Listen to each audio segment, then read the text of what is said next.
In February 2010, the Dutch government, ruled by the so-called Balkenende cabinet, collapsed over infighting over the Dutch role in Afghanistan.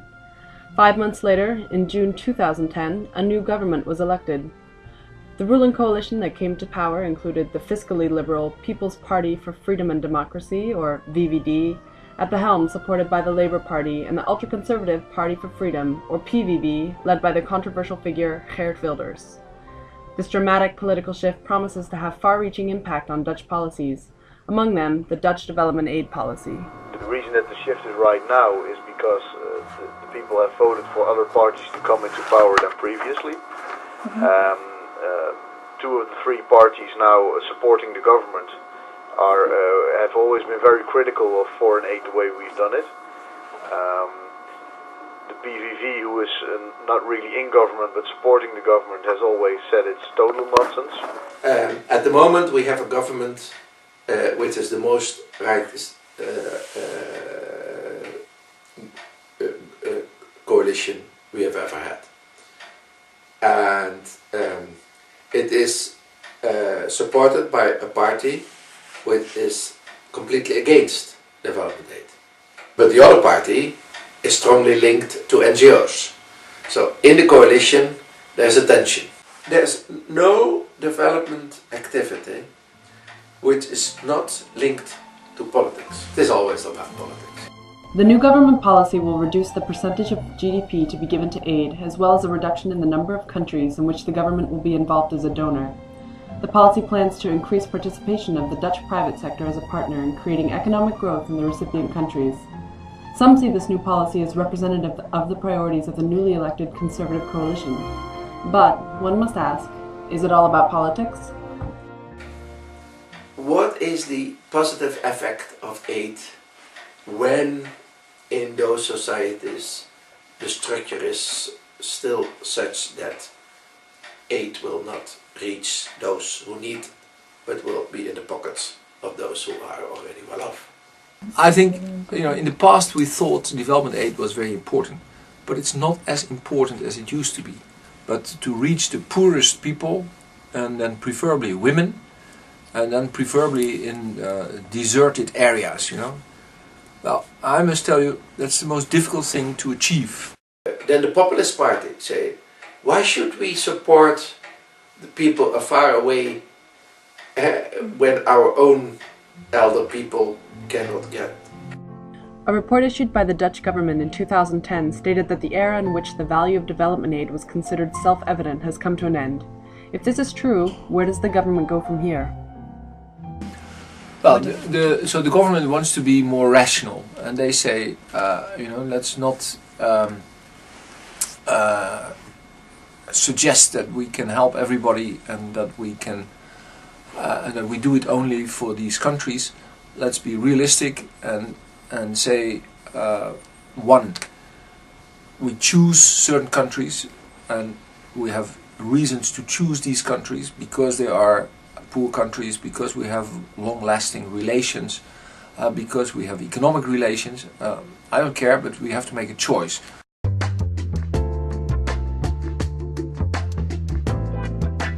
Reducing the numbers to make sure you can do things better, more solid, is probably in the end better. Reducing the number of recipient countries for the sake of efficiency, I think is not a sufficient argument in itself. One of the criteria I know is that countries which are labeled as transition countries, for instance Indonesia and also Vietnam, countries making real progress in their development, could be taken off the list. Main criteria will be one, good governance. So the fact that the judgment made is that whatever you deliver in terms of aid will really, let's say, have an impact, will have a sustainable impact, and that is the criteria of good governance is thereby quite essential. And the second is are those countries interested in those fields that the Dutch want to spearhead?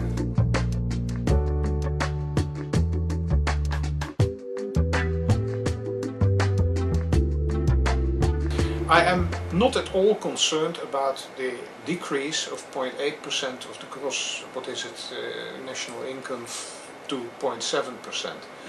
Frankly speaking, I couldn't care less. The reason is simple. In the past 40 years, the correlation between money in terms of input in the supply-driven madhouse that development assistance has been and the actual sustainable outputs has been very vague at best. The reasons why this reduction is there have everything to do, as you were saying, with the political constellation in the Netherlands rather than with what I'm saying. But still, I mean, it doesn't keep me, that part of it doesn't keep me out of my sleep. Let's say to improve the effectiveness of development cooperation, both the private sector parties and the public parties, they should cooperate in an open way and should listen to each other. I think it's government-to-government budget support that should be stopped, not necessarily support to education and health, because they are the right thing to support. But again, not in a way that the countries always stay dependent on our country. It should be done in a way that countries themselves develop their own, let's say, business model and their own government finances and their own budgets and their own tax collection systems to make sure that the people in society feel responsible for what's happening. Let us concentrate our development aid efforts to the areas where we in Holland do have our skills. So in the case of agriculture, in the case of water, we will look at countries that really are in need of that type of expertise. The current Dutch government believes that working through the private sector is a more effective way of increasing economic growth and ensuring economic sustainability. However, the success of the private sector hinges upon the presence of a conducive business environment within the recipient countries. One of the things, of course, of the investment climate that companies want before they start investing is the certainty that's offered by the local regime, by the local government, whether they can ensure property rights, whether there's a system like a system of businesses to verify that they're legit, a banking system, a financial system. You need that before private sector and private companies want to invest. I like to see private sector investing in countries. I mean, booming economies in the Far East are good examples, I think, of where very rich companies have thought that it was wise to invest. 2-3 years time, we clearly we can see how these changed policies will, how they will, what type of effect they will have here. The issue in this success will be that the donor countries will organize themselves and will coordinate their efforts. So my plea for better coordination, indeed, logically, it would also be more power and influence to Brussels. Over the last 2 decades, there has been a growing clamor of academics and professionals, as well as donor and recipient countries regarding the failures of aid. Most targets of the much-hyped Millennium Development Goals are unlikely to be met by the UN's own target of 2015. With this as a backdrop, there seems to be plenty of support for the pathway undertaken by the new Dutch government. However, the policy ignores concerns regarding inequality or even the participation of women. Such a trade-off is to be expected when the focus shifts towards economics and the private sector. Knowing this, however, we should be cautious when we talk about the success of this policy. Who gets to define it as a success? And for whom is it successful? Is this really something new, or is it just politics?